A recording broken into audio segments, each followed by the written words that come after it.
Welcome back to Starkiller Base. Today we're taking a magical journey through the RRG. They've released version 1.4 and the changes in this RRG are coming into effect July 10th, 2017, which is real soon. There's a lot of good stuff in here, so let's take a look at what's changed. So the first change here is regarding dice leaving play. It says here if a player has 2 copies of the same upgrade on a character, they do not need to keep track of which die is associated with which card unless there's a reason to do so, like Con Artist. So with Con Artist, each time you resolve a special, you put a damage on that card, and then it counts how many cards you discard from the top of your opponent's deck, and that number increases each time you trigger it. So the issue here, of course, would be that if you could just say, okay, well, this one that I rolled a special in on is now actually the die for that card over there that has 3 damage on it, then you could basically make it so one card is stacked with tons of damage and the other one is blank, essentially. And so they figured that was probably going to be a problem, so they fixed that. Now the other thing here it says is when both dice are in the dice pool and an ability targets one of their cards, the player resolving the ability chooses which die it affects. So if I played Confiscation, let's say, and I would say, okay, I'm going to confiscate the DL44 that's showing the 3 damage, not the blank one. And I can do that. Whereas before, the person controlling the character actually got to choose which die to remove. You just said, I'm going to confiscate that DL44 card right there, and then the person that the DL44s are on could say, okay, well, it's going to be this die over here, which is blank, not the one that has the 3 range damage. The next change is about the set-aside zone. It says here that players can set aside any number of dice that match cards in their deck or are referenced by cards in their deck. That one's kind of weird to me. I mean, you could put like 5 Crime Lord dice in your set-aside area. I guess that's okay. I suppose this is probably a change due to training, because this allows you to say, let's say that you're running a deck that doesn't actually have training in it, but you put 5 Death Trooper dice in your set-aside area, or a couple of extra Death Trooper dice in your set-aside area, to make people think, okay, well, I shouldn't kill FN first because this deck is actually built to stack up Death Troopers, not FN, and you could bluff them in that sense, I guess. I mean, I can't think of any reason why you would make that change aside from this. I mean, personally, I keep my dice in my deck box so that my opponent can't see what's in my deck, but I suppose if you just got it all laying out there, then go nuts. Next, we have a change to activate a character or support. It says here, to activate a character or support card, a player exhausts that card and rolls all of its dice. Any of its dice already in the pool are not re-rolled. So we already sort of knew that, but at least it's specifically in the RRG now. You see it on things like in Awakenings when Balatik had already rolled in and got his ability to ready himself and then roll in again. And now, of course, in Spirit of the Rebellion, we see it with FN a lot. You roll in that Holdout Blaster die and you get a blank. You can't resolve it. If it's still in the pool, when you roll in FN, it just stays blank, and then you have to pitch a card later to re-roll it with other dice. Next, we have a clarification under claiming the battlefield. I'm not sure that this was necessary, but I guess it's probably a question that must have come up. It says here that players can still use their card abilities after they claim the battlefield. So this is going to be things like Force Illusion and Dooku's ability and armor plating and that sort of thing. You can't obviously take any actions, so if your card ability is something like a Night Sister or a General Veer's action, you can't use that, but you can use the before and after abilities from certain things.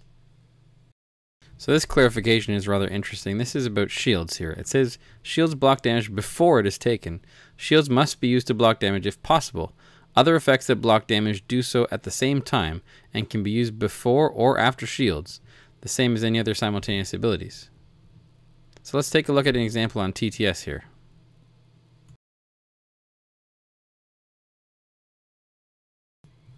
So let's say that we have this situation here. Han has 3 shields on him and a Force Illusion, and Captain Phasma has 7 damage showing on her roll. That's a pretty good roll.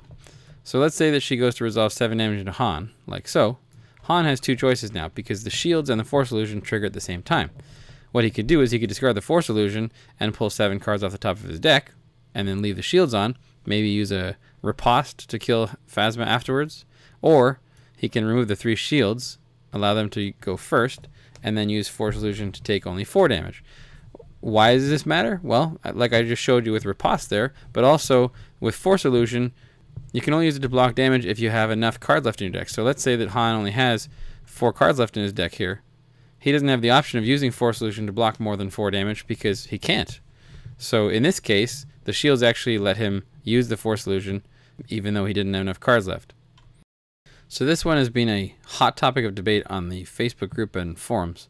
It says under simultaneous abilities, if more than one player has abilities that are simultaneous, the player who controls the battlefield chooses the order in which each player resolves their own abilities or has them enter the queue.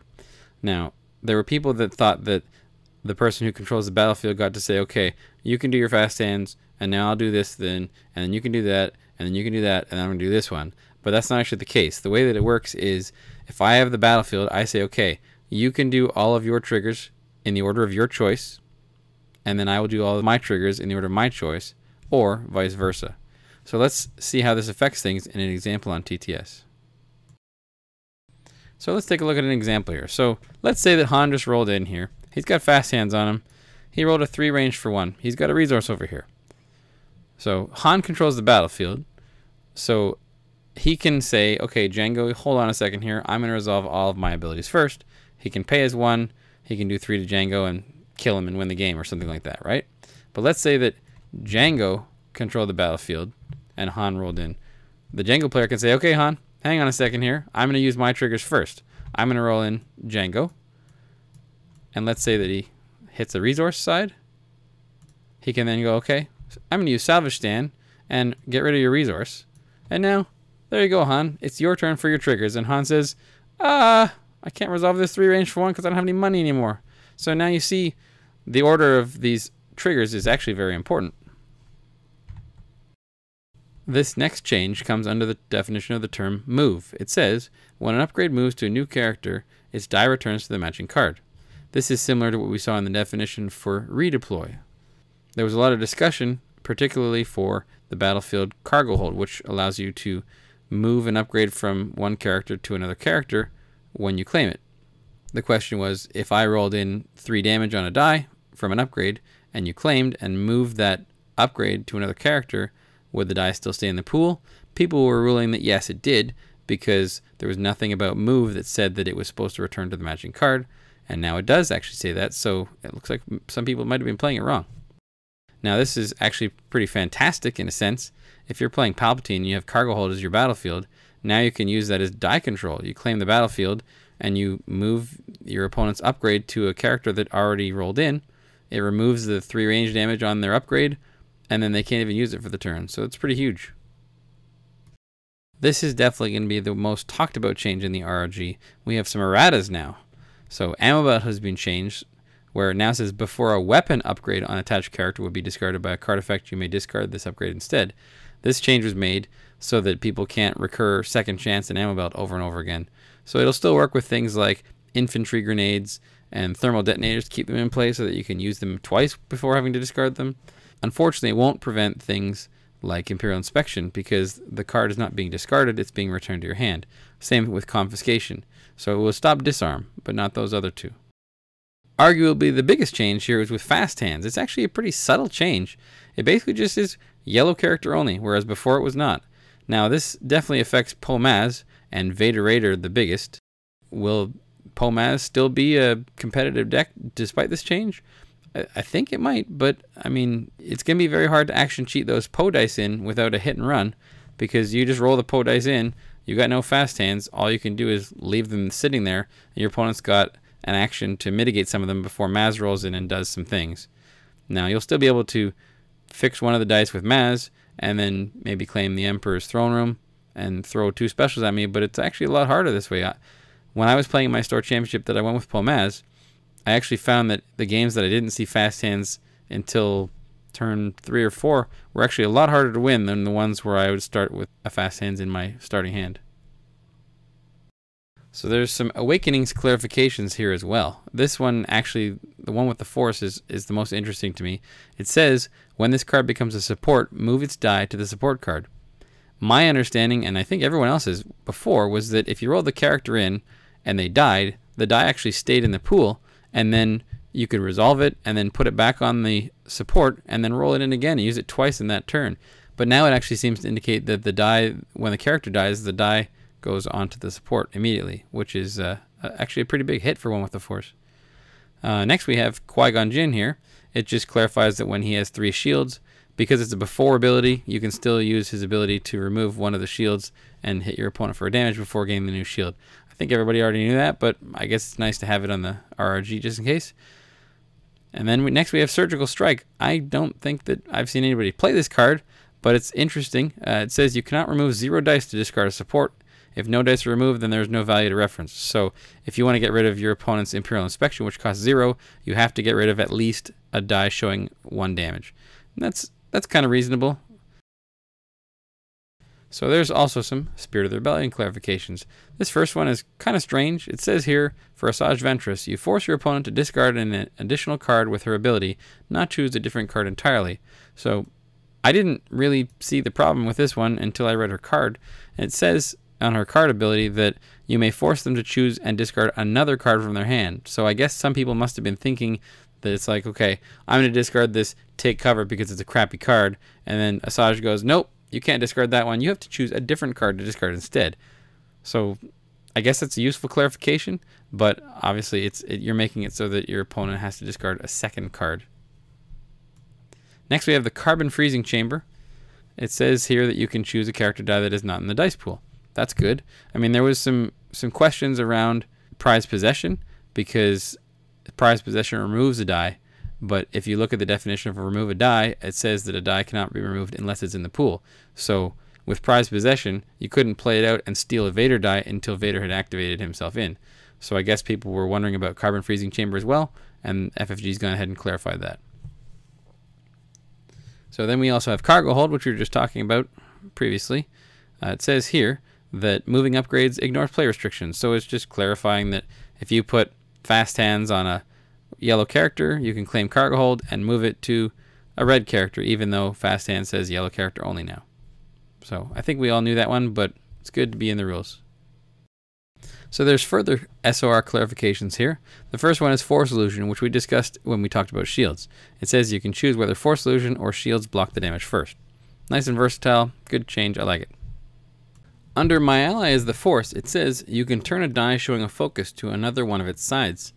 So this would allow you to actually use a focus die with My Ally as the Force and focus the die itself along with however many other dice.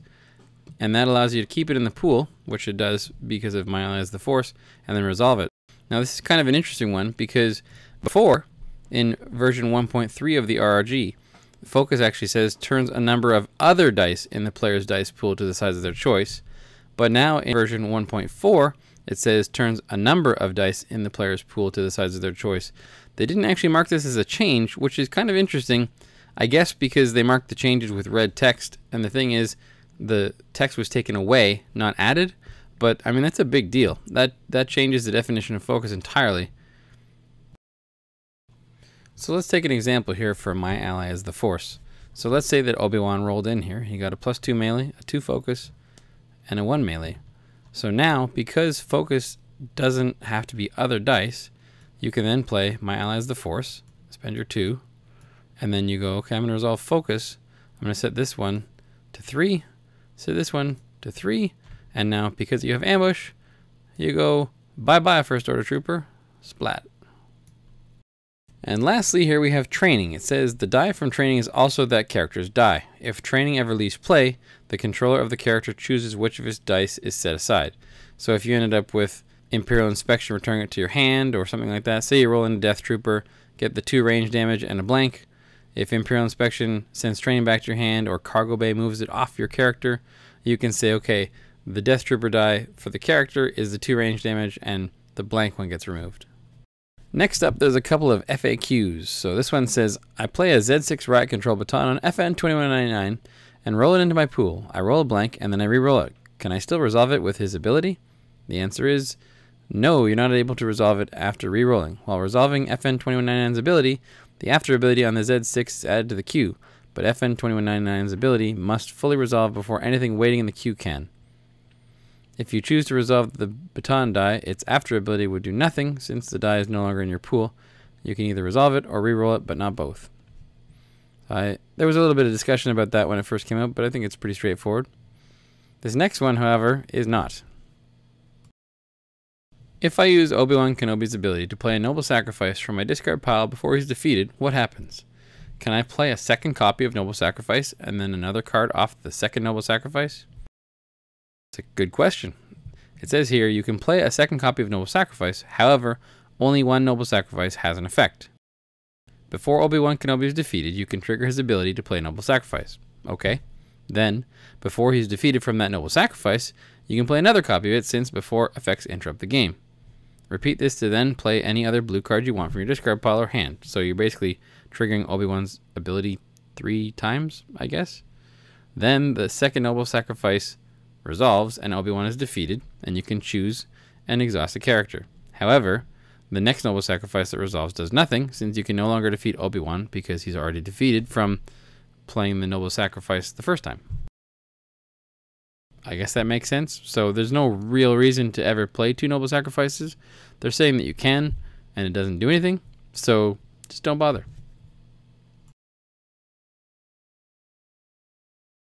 So let's look at an example of this FAQ here for Obi-Wan Kenobi. So let's say that Obi-Wan's got 8 damage on him, and you roll in Obi-Wan like so. And then all of a sudden, Django reacts, and he rolls in, he gets 3 damage, and on his action, he kills Obi-Wan. Obi-Wan can go, okay, I have a before ability. I'm going to play Noble Sacrifice, which will allow me to defeat Obi-Wan, which allows me to trigger Obi-Wan's ability again. I'm going to play a second Noble Sacrifice. Still don't know why you're doing that. That will allow me to exhaust this guy and defeat Obi-Wan, and then this gets resolved. And when we defeat Obi-Wan, we go, okay, let's play one with the Force. But now this is sitting here, and we say, well, Obi-Wan's already defeated, so it just goes to no effect. And then Obi-Wan would go away, and one with the Force would come in, and Rey would be in big trouble here. So there's some further facts here. This one says, can I gain the resource from Outer Rim Smuggler when I play Smuggling to discard the last card from my hand? The answer is no, the last card was not played from your hand, but discarded. I actually tried out the Outer Rim Smuggler the other day for the first time, and I realized that it actually does say, play the last card from your hand, which isn't nearly as strong as play or discard. Sort of like Akbar's ability can be discard. So the thing is, if you've got like a Millennium Falcon in your hand, if you can't afford to play it, you're not going to be able to trigger the Outer Rim Smuggler's ability, because discarding it to reroll doesn't count as playing it. And the last one here says, can I deal 2 damage from Palpatine's ability if I resolve one of his dice with Anger? So Anger is the one that says you can play it if you've got 2 blanks and you resolve one of your opponent's dice, showing damage as if it was your die. So the idea would be Palpatine's got a 3 range damage out there. I'm playing Emo Kids and I got 2 blanks, and I play Anger to resolve Palpatine's die as if it was my die. So I'm hitting Palpatine for 3, and the question is, do I also make Palpatine take 2 damage from Palpatine's ability? The answer is no. Palpatine's ability only works when the controller of Palpatine resolves one of his dice, not an opponent. So I'm resolving it as if it was my die. I don't control Palpatine, and Palpatine's ability is not inherent to the die. It's inherent to the character, so it does not work.